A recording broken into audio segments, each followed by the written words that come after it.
Aduh. Halo teman-teman, jadi sekarang kami mau cerita-cerita sedikit tentang kami kemarin jalan-jalan ke Malioboro sama teman-teman sekelas ya. Nah, ini juga video bakal di-upload di kelas sih. Tapi kita mau cerita-cerita sedikit tentang kebijakan publik, karena menurut saya kebijakan publik itu nggak bisa 100% menyenangkan semua orang. Nah, jadi di sini kami tuh mewawancarai ada berapa teman-teman ya? Tiga ada dari BTW yang kami angkat itu mengenai larangan skuter listrik. Nah, yang pertama yang kami wawancarain itu ada mas-mas yang maksudnya nyewain skuter listrik. Habis itu ada dari security security kantor gubernur sama tempatmu dinas perhubungan ya. Sama kemarin ada cita-cita sedikit sama tukang becak ya. Nah, di sini tuh kayak saya ngelihatnya tuh ada kontradiktif ya, soalnya di Malioboro itu sendiri ada tulisan larangan buat kita gunain skuter listrik gitu, tapi kok masih ada gitu. Nah, mungkin yang pertama bisa ceritain itu dari sisi Mas-mas security-nya. Ya, mas-mas security kantor gubernur. Itu tuh surat apa sih? Boleh sih. Oke. Gimana, Fe? Nah, kemarin itu kan waktu ke Malioboro kita tuh udah ngeliat banyak banget tuh spanduk-spanduk yang gede-gede tentang pelarangan skuter itu sendiri kan, sama motor-motor listrik dan juga kawan-kawannya. Nah, kemarin itu aku sempat ngobrol-ngobrol dikit sama mas-mas yang ngejagain kantor gubernur itu sendiri. Nah, dari sudut pandangnya mas itu sendiri, mas itu bilang memang udah ada surat edaran yang dikeluarin pada tahun ini sekitaran bulan Maret kemarin. Nah, suratnya itu tentang pelarangan itu sendiri. Nah, tujuan awalnya itu karena ingin menciptakan lalu lintas di sekitar Malioboro itu yang nyaman, tentram gitu-gitu, dan juga pejalan kaki yang datang menikmati Malioboro itu dapat suasananya tanpa ada yang kayak ada skuter, ada dan lain-lain seperti itu. Nah, tujuan keduanya itu gubernurnya itu sempat menyinggung kalau jalan di Malioboro itu diciptain untuk pejalan kaki, bukan untuk motor listrik dan seperti itu. Nah, kurang lebih dari pandangan mas-mas yang ngejagain kantor gubernurnya itu seperti itu aja sih. Oke, gitu ya. Tapi BTW kalian nih ngelihat muka kalian sendiri atau muka yang lagi ngomong ini? Muka aku sih.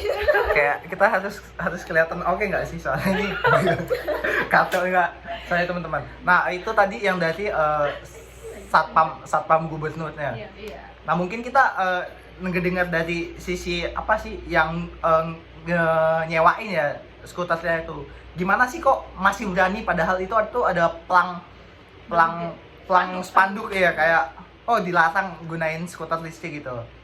Gimana? Siapa ya? Oh, Tessa. Aku. Jadi aku waktu ke Malioboro kemarin tuh sempat ngobrol-ngobrol juga kan sama yang nyewain skuter ini. Nah, sebenarnya kalau nyewain skuter ini mereka tuh udah cukup lama sih di Malioboro tuh, dari sebelum pandemi sih katanya. Nah, terus ada larangan ini, kenapa mereka masih berani? Karena kalau menurut mereka belum ada dasar hukum yang kuat gitu loh. Kalau cuma tadi kan surat edaran gubernur kayak gitu kan. Nah, cuma surat edaran gitu. Iya, surat edaran. Jatuhnya himbauan ya. Iya, dan itu ya benar, itu jatuhnya juga himbauan. Jadi belum, kayaknya kalau misalkan kita masih bisa nyewain, kenapa enggak gitu kan. Cuan ya, benar. Dan belum ada larangan yang kuat supaya mereka jangan nyewain lagi tuh, belum ada gitu sih. Kalau kenapa merekanya bisa berani nyewain itu kayak gitu. Dan juga kalaupun mereka dilarang buat gang nyewain itu, ya udah cuma sebatas dilarang aja gitu loh, dan paling cuma disuruh izin, tapi mereka sendiri juga bingung gitu mau izinnya kemana. Disuruh izin tapi nggak tahu mau izinnya kemana. Iya. Kayak gitu. Sama yang hal gokil lagi itu kan himbauan dari kantor gubernur ya, tapi penyewaannya tuh pas banget di samping kantor. Di sampingnya banget, di seberang. Terus yang kemarin mereka ngomong juga itu kayak apa? Mereka tuh berkali-kali pengen ketemu sama gubernur, pengen ngomong gitu. Bahkan katanya tuh udah 4 kali audiensi sih. Tapi gubernurnya sampai sekarang juga nggak mau keluar gitu. Nah, dari tadi itu kan udah dari sisinya gubernurnya, dari sisi mana namanya? Yang nyewain. Nah, dari sisi mana namanya? Dinas perhubungannya juga ada nih. Berbeda lagi pendapatnya. Gimana tuh, Kek? Iya, kemarin kan sempat ngobrol sama salah satu petugas di SUP yang lagi berjaga sekitar area Jalan Malioboro dan kantor gubernur itu sendiri kan. Terus aku sempat kayak nanya, Pak, ini tuh ada spanduk nih yang tadi udah diomongin itu, tapi kok masih ada yang bisa nyewain, dan bahkan di deket daerah kantor Dishub dan juga kantor gubernur itu tadi. Kan itu kayak hal yang terbalik ya, kayak larangan tapi malah dilakuin gitu. Terus bapaknya kayak jawab, ya karena itu spanduknya bersifat surat edaran itu tadi, jadi kayak mereka cuma bisa sekedar menghimbau jatuhnya. Kalaupun ada satpol PP yang datang itu mungkin mereka bakal diusir, tapi habis itu kan mereka bisa balik lagi untuk jualan itu tadi, karena seperti yang udah Tessa omongin tadi juga kan, kalau mau jualan mah jualan aja kayak gitu. Terus aku juga nanya, terus kalau kayak gitu peraturannya terus gimana Pak? Aku bilang gitu kan ke bapaknya. Terus bapaknya ngomong, kalau untuk sekarang sampai saat ini memang baru kayak diurus tentang peraturan wali kota. Jadi itu masih diurus, belum disahkan. Jadi belum ada peraturan yang kuat buat melarang mereka itu tadi. Nah ya, itu sama tadi waktu pas hari Sabtu itu ya guys. Iya. Hari Sabtu itu juga kami ngobrol-ngobrol sama yang nyewain, yang nyewa maksudnya. Dan yang nyewa itu mereka tuh sebenarnya pada seneng juga karena ada skuter listrik itu.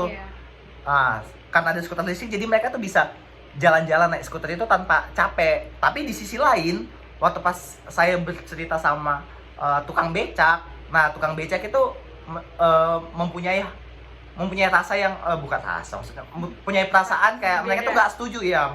Mereka punya pandangan berbeda karena yang mereka rasakan itu kurang ya, becak jadi kurang peminat. Habis itu becaknya itu sendiri jadinya omsetnya turun kayak gitu. Nah, jadi kayak tukang penyewaan ini sama tukang becak ini kayak berbeda pendapat gitu lah. Habis itu yang tukang nyewain ngomong kayak harusnya ya becak yang gak usah ada karena polusi. Sedangkan kita sama lingkungan kayak gitu. Nah, lebih menunjang pariwisata juga sih kalau Nah, jadi kesimpulan yang kami dapat sih kalau kebijakan publik itu nggak bisa yang 100% menyenengin semua orang. Nah, pasti ada sisi-sisi yang ini diuntungkan, ini nggak diuntungkan. Nah, kayak gitu. Tapi sejauh yang saya lihat kayak dijelasin tadi karena UNESCO mau datang, jadi kayak gubernur ngerapiin semuanya kayak Jogja itu tempat yang bersih kayak gitu.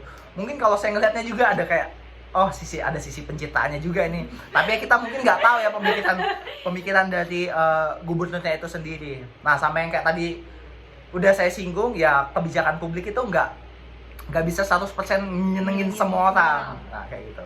Jadi segitu aja ya cita-cita kami tentang kebijakan publik mengenai skuter listrik ini. Dadah.